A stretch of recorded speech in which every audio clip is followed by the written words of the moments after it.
தஞ்சை ஆண்ட மாமன்னன் ராஜராஜ சோழனின் பிறந்த நாள் ஆண்டுதோறும் சதய விழாவாக கொண்டாடப்படுகிறது.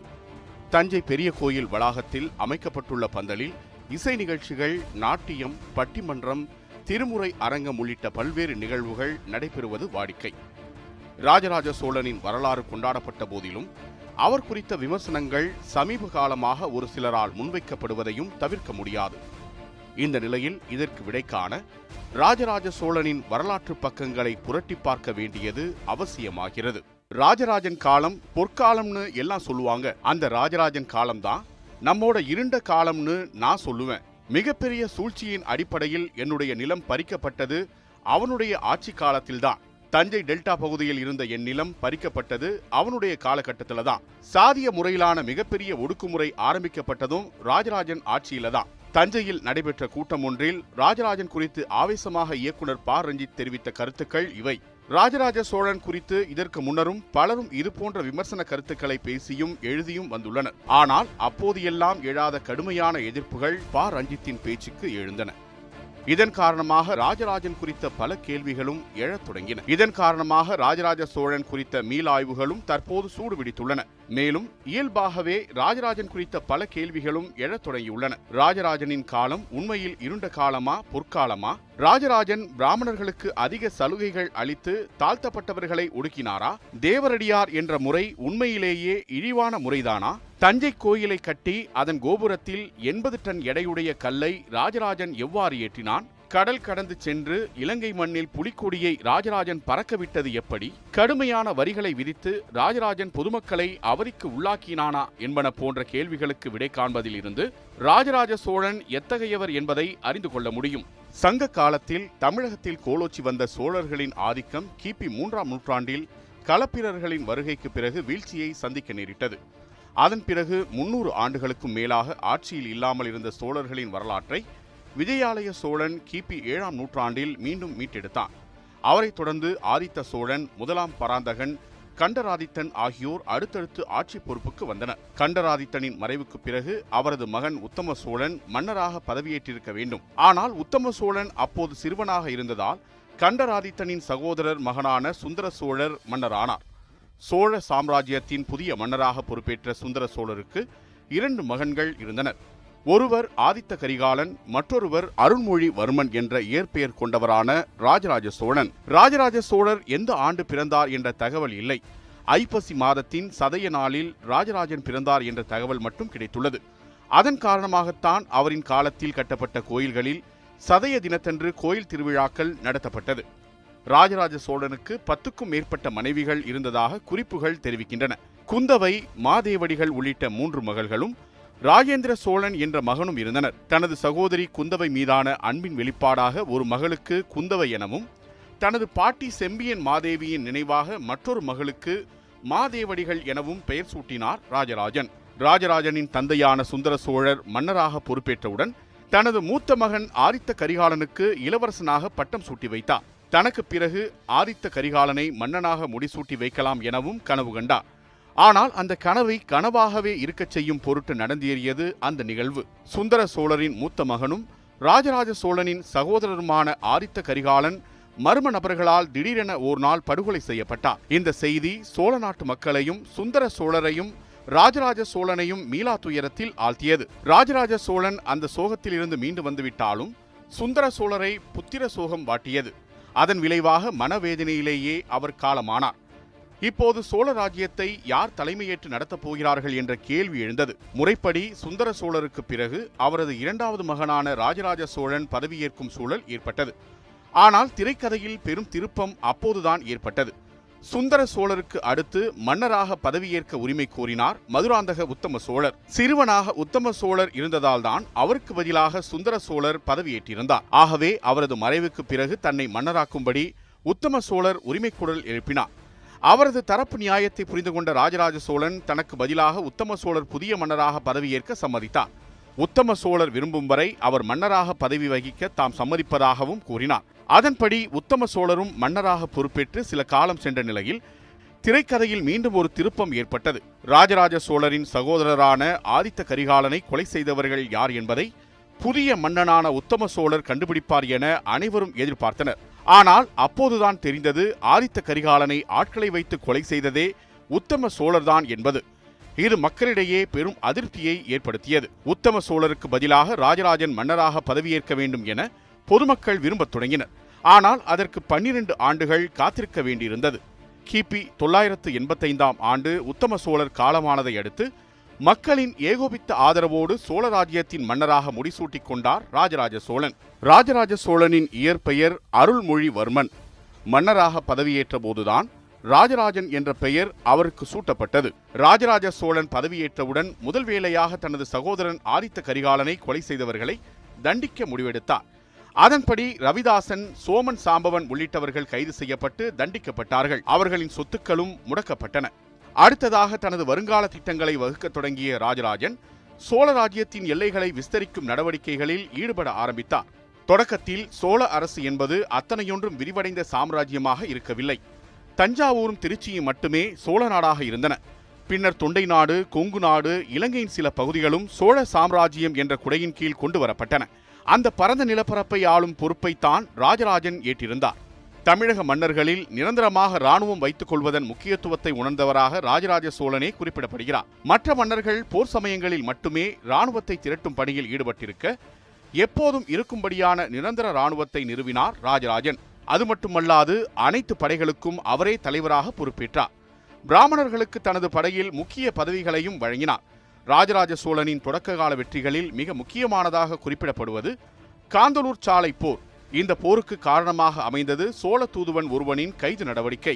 சேரர்களுடன் நல்லுணர்வு பேண எண்ணிய ராஜராஜன் தூதுவன் ஒருவனை சேரர்களின் குடமலைக்கு தூது அனுப்பி வைத்தார். வந்த தூதுவனை அவன் வந்த வேகத்திலேயே கைது செய்து சிறைக்கு அனுப்பி வைத்தான் சேர மன்னன். இது ராஜராஜ சோழனை ஆத்திரமூட்டியது. விளைவு போர் மூண்டது. ராஜராஜ சோழனின் மகனான ராஜேந்திர சோழன் படையை வழிநடத்தினார். அந்த போரில் மட்டுமல்ல, ராஜராஜ சோழனின் காலத்தில் நடைபெற்ற பெரும்பாலான போர்களில் சோழப்படையை ராஜேந்திர சோழனே வழிநடத்தினார். குடமலையில் சேரர்கள் எளிதில் வீழ்த்தப்பட்டார்கள். அத்துடன் சேரர்களின் வசம் இருந்த காந்தலூர் சாலை உள்ளிட்ட பகுதிகளும் சோழர் வசம் வந்தன.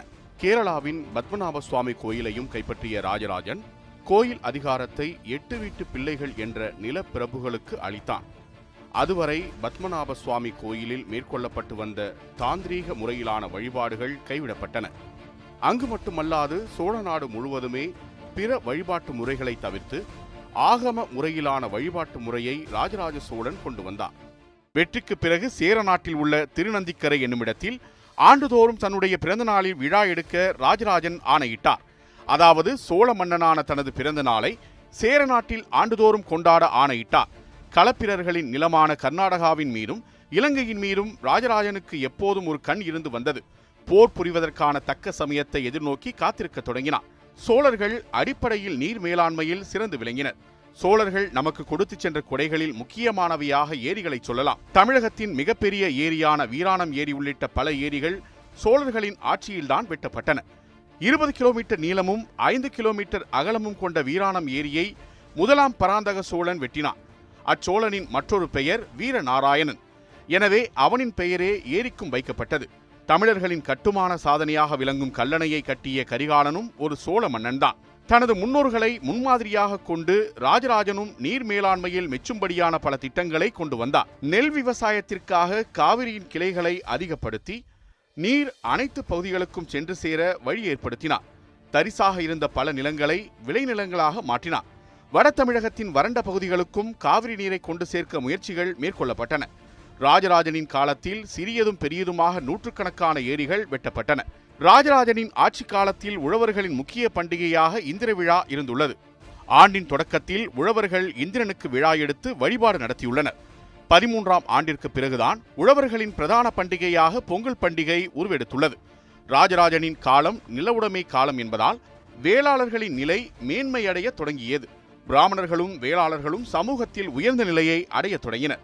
போர் புரிய வேண்டும், ஏரிகளை வெட்ட வேண்டும், இராணுவ வீரர்களுக்கு ஊதியம் வழங்க வேண்டும், அரசின் செலவுகளை சமாளிக்க வேண்டும். இவை அனைத்திற்கும் நிதி ஆதாரமாக இருந்தது வரிகள்தான். அதுவும் கடுமையான வரிகள். அதுவரை இல்லாத அதிகப்படியான வரி ராஜராஜனின் ஆட்சியில் வசூலிக்கப்பட்டதால் மக்கள் திணறி போனார்கள். நெல்லாகவும் பணமாகவும் வரியானது வசூலிக்கப்பட்டது. சுங்கவரி, தொழில் வரி என 400க்கும் மேற்பட்ட வரிகள் ராஜராஜன் ஆட்சியில் வசூலிக்கப்பட்டன. வரி கட்ட முடியாதவர்களுக்கு தண்டம் என்ற பெயரில் அபராதம் விதிக்கப்பட்டது. இது மட்டுமின்றி போர் வரி என்ற பெயரில் தனி வரியும் வசூலிக்கப்பட்டது. பல ராணுவ தளபதிகள் பொதுமக்களிடம் தன்னிச்சையாக வரி வசூல் செய்ததால் மக்கள் துன்பத்திற்கு ஆளானார்கள். குறுநில மன்னராட்சி அதிக அளவில் இருந்ததால் அந்த பிரதேசங்களுக்கு இடையே அடிக்கடி சண்டை சச்சரவு, கொள்ளை உள்ளிட்டவை ஏற்படுவது இயல்பு. ஆனால் சோழர்களின் ஆட்சியில் அவை அனைத்தும் இணைக்கப்பட்டு ஒரே சாம்ராஜ்யத்தின் கீழ் கொண்டுவரப்பட்டதால் கொள்ளைகள், சண்டைகள் உள்ளிட்டவை இல்லாமல் போயின. இதனால் நாட்டில் அமைதி நிலவியது. ஆனால் சாம்ராஜ்யத்தின் எல்லை தொடர்ந்து விரிவடைந்ததால் செலவுகள் அதிகரித்தன. இதனை ஈடுகட்டத்தான் ராஜராஜனின் ஆட்சியில் அதிக வரி வசூலிக்கப்பட்டதாக ஆய்வாளர்கள் விளக்கம் அளிக்கின்றனர். மக்கள் செலுத்திய வரிப்பணத்திலிருந்து ராஜராஜேஸ்வர உடையார் பெரும்பண்டாரம் என்ற மக்கள் வங்கி ஒன்றை உருவாக்கினார் ராஜராஜன். பணம் தேவைப்படும் மக்களுக்கு இந்த வங்கியிலிருந்து கடன் வழங்கப்பட்டது. வாங்கிய கடனுக்கு மக்கள் 12.5% வட்டியை செலுத்தியதால் அரசு கஜானாவும் நிறைந்தது.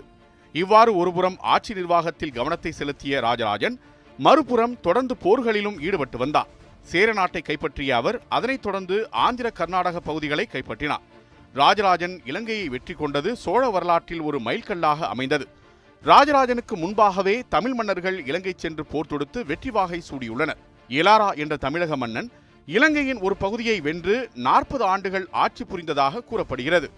கரிகால சோழனும் கயவாகு என்ற இலங்கை அரசனுடன் போரிட்டுள்ளார். ஆனால் எந்த தமிழ் மன்னனும் இலங்கை தீவு முழுவதையும் தனது ஆட்சியின் கீழ் கொண்டு வந்ததாக வரலாறு இல்லை.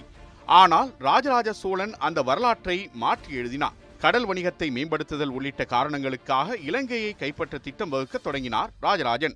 அந்த சமயத்தில் 5ஆம் மகிந்தன் என்ற மன்னன் இலங்கையை ஆட்சி செய்து வந்தான். அவனது ஆட்சியில் திடீரென இராணுவ புரட்சி ஏற்படவே அவனது ஆட்சி ஆட்டம் கண்டது. இத்தகையதொரு நேரத்திற்காகத்தான் ராஜராஜனும் அவரது மகன் ராஜேந்திர சோழனும் காத்திருந்தனர். உடனே சற்றும் தாமதிக்காமல் தனது பலம் வாய்ந்த கடற்படையை முடுக்கிவிட்டார். சோழ நாட்டின் கடற்படை இலங்கையை நோக்கி பயணிக்க தொடங்கியது. அந்த படையையும் ராஜேந்திர சோழன் தான் முன்னின்று வழிநடத்தினார். நீராவி கப்பல்கள் உருவாக்கப்பட்டிருக்காத அந்த காலகட்டத்தில் வெறும் பாய்மர கப்பல்களில் பயணித்து இலங்கை மீது ராஜராஜன் போர் தொடுத்தது இன்றளவும் சாதனையாக பார்க்கப்படுகிறது. பல நாள் பயணத்திற்கு பிறகு சோழ நாட்டு கப்பல்கள் இலங்கை துறைமுகத்தை சென்றடைந்தன. ஏற்கனவே உள்நாட்டு பிரச்சனைகள் இலங்கை மன்னன் 5ஆம் மகிந்தனுக்கு தலைவலியை கொடுத்திருக்க, ராஜராஜன் போர் தொடுத்தது அம்மன்னனை மேலும் நிலைக்குலைய செய்தது. இருதரப்பு மோதல் உக்கிரமாக நடைபெற்றது. சோழப்படையினருக்கான உணவு உள்ளிட்டவை தமிழகத்தில் இருந்து தனி கப்பல்கள் மூலம் தொடர்ந்து இலங்கைக்கு அனுப்பி வைக்கப்பட்ட வண்ணம் இருந்தன. ஒரு வழியாக இலங்கையின் அனுராதபுரம் சோழர்களின் வசம் வந்தது. அடுத்தடுத்து இலங்கையின் ஒவ்வொரு பகுதியும் சோழர்களின் வசம் வரவே இலங்கை மண்ணில் சோழர்களின் புலிக்கொடி பட்டொலி வீசி பறக்க தொடங்கியது. அதுவரை இலங்கை மீது போர் தொடுத்த தமிழக மன்னர்கள் இலங்கையின் வடக்கு பகுதியை மட்டும்தான் கைப்பற்றியுள்ளனர். ஆனால் இவ்வளவு தூரம் படையெடுத்து சென்றுவிட்டு வெறும் வடக்கு பகுதியை மட்டும் கைப்பற்றிவிட்டு திரும்புவது ராஜராஜ சோழனுக்கு மனநிறைவை தரவில்லை. ஆகவே இலங்கையின் மற்ற பகுதிகள் மீதும் போர் தொடுத்து அவற்றையும் சோழ சாம்ராஜ்யத்தின் கீழ் கொண்டு வந்தார். தமிழ் மன்னர்கள் சிலரையும் தோற்கடித்தே இந்த மகத்தான வெற்றியை அவர் பெற வேண்டியிருந்தது. சைவ மதத்தில் மிகுந்த ஈடுபாடு கொண்ட ராஜராஜ சோழன் போரின் போது இலங்கையில் இருந்த பௌத்த விகாரங்களை சேதப்படுத்தவில்லை. தவறுதலாக சேதமடைந்த புத்த விகாரங்களையும் மடாலயங்களையும் ராஜராஜனே புனரமைத்து தந்தார். அதற்கான ஆதாரங்கள் திரிகோணமலை கல்வெட்டில் இருந்து கிடைக்கின்றன. இலங்கையில் பௌத்த விகாரங்களை சீரமைத்தது மட்டுமல்லாது இலங்கை போருக்கு பின்னர் தமிழகத்திலும் புத்தர் சிலைகள் உருவாக்கப்பட்டன. இலங்கையை வென்ற கையோடு கலிங்கத்தில் குடைச்சல் கொடுத்து கொண்டிருந்த சில சிற்றரசர்களை ராஜராஜன் ஒடுக்கினார். ராஜராஜன் நடத்திய போர்களில் கடைசி போர் மாலத்தீவு உடனானது. அந்த போர் கிபி 1013ஆம் ஆண்டு நடைபெற்றது. ராஜராஜனின் பெரும்பாலான போர்கள் வணிக காரணங்களுக்காக தொடுக்கப்பட்டதாக கூறப்படுகிறது. சாளுக்கியர்களுடன் ராஜராஜன் மேற்கொண்ட போரின் போது சாளுக்கிய மக்கள் மிகுந்த இன்னலுக்கு உள்ளானதாக ஆய்வாளர்கள் தெரிவிக்கின்றனர். ராஜராஜன் தொடுத்த போரால் துங்கபத்திரை ஆற்றுப்பகுதிகளில் இருந்த மக்கள் அவதிக்கு உள்ளானதாகவும், போர் விதிகள் மீறப்பட்டதாகவும், பெண்கள் இன்னல்களுக்கு ஆளானதாகவும் சாளுக்கிய கல்வெட்டுகள் தெரிவிக்கின்றன. ராஜராஜன் கலைகளில் மிகுந்த ஈடுபாடு கொண்டவராக இருந்துள்ளார். குறிப்பாக கட்டடக்கலையில் காஞ்சிபுரத்தில் பல்லவர்கள் கட்டிய கைலாசநாதர் கோயிலை கண்ட ராஜராஜனுக்கு தானும் இது போன்றதொரு கோயிலை கட்ட வேண்டும் என்ற ஆசை ஏற்பட்டது. இது குறித்து கட்டடக் கலைஞர்கள், சமய பெரியவர்கள், அமைச்சர்கள் உள்ளிட்டவர்களுடன் அவர் ஆலோசித்தார். அதன் விளைவாக தமிழர்களின் பெருமிதங்களில் ஒன்றாக திகழும் தஞ்சை பெரிய கோயிலின் கட்டுமான பணிகள் தொடங்கப்பட்டன. தஞ்சை பகுதி சமவெளி பிரதேசம் என்பதால் கோயிலை கட்டுவதற்கான கற்கள் திருச்சியின் மானமலையில் இருந்தும் புதுக்கோட்டை அடுத்த குன்னாண்டார் கோயில் பகுதியில் இருந்தும் கற்கள் கொண்டு வரப்பட்டன. கோயிலில் உள்ள பெரிய லிங்க சிலைக்கான கல் திருவக்கரையில் இருந்து கொண்டு வரப்பட்டது. தஞ்சை கோயில் முழுவதையும் சுடுகள், மரம், உலோகம் இவை எவையும் பயன்படுத்தாமல் வெறுமனே கற்களை கொண்டு கட்டி முடித்தார் ராஜராஜன். சுமார் 2.5 லட்சம் டன் எடையுள்ள கற்களை தாங்கி 216 அடி உயரத்தில் விண்ணை முட்டி நின்றது பெரிய கோயில். தஞ்சை பெரிய கோயில் ராஜராஜேஸ்வரம் என்ற பெயரிலேயே கல்வெட்டுகளில் குறிப்பிடப்பட்டுள்ளது. மாறாக பிரகதீஸ்வரர் ஆலயம், பெரிய கோயில், பெருவுடையார் கோயில் என்ற பெயர்கள் எதுவும் கல்வெட்டுகளில் குறிப்பிடப்படவில்லை. கட்டடக்கலை, சிற்பக்கலை, ஓவியக்கலை, இசை, நடனம் என பல கலைகளின் சங்கமமாக பெரிய கோயில் விளங்கியது.